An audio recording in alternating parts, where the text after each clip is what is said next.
Tokrat smo preverili izjave Anice Bidar in Lucije Ušaj Šikovec.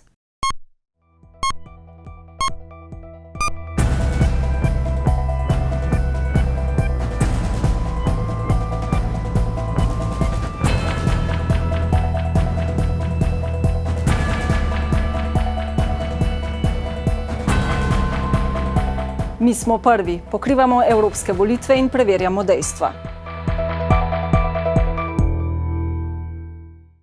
Po drugem radijskem soočenju kandidatov za Evropski parlament, tokrat neparlamentarnih strank, smo preverili nekaj izstopajočih izjav. Najprej Lucija Ušaj Šikovec, Domovinska liga. Mi smo postali v Evropi tretjerazredna država. Država, kamor se umika umazana industrija in dejansko igramo funkcijo tisto, ko so igrale manj razvite republike v Jugoslaviji. Izpusti toplogrednih plinov iz industrije med letoma 1986 in 2017 so se zmanjšali za 57%.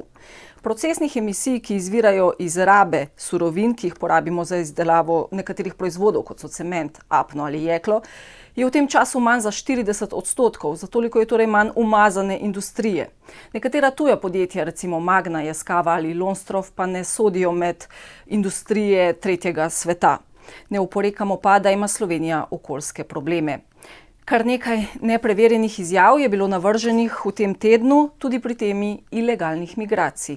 Tega je zdaj veliko, vsak dan jih ujamejo 100-140 na meji, ki grejo čez gozd.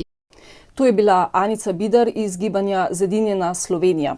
Od začetka leta do 12. maja je slovensko mejo prečkalo 3364 prebežnikov, kar je v povprečju 25 na dan. Uradnih podatkov na dnevni bazi, torej koliko jih prečka mejo vsak dan, tega policija ne razkriva, tako da tega podatka ni mogoče preveriti. V Brežicah je na 15 km meje varujeta en vojak in ena policistka.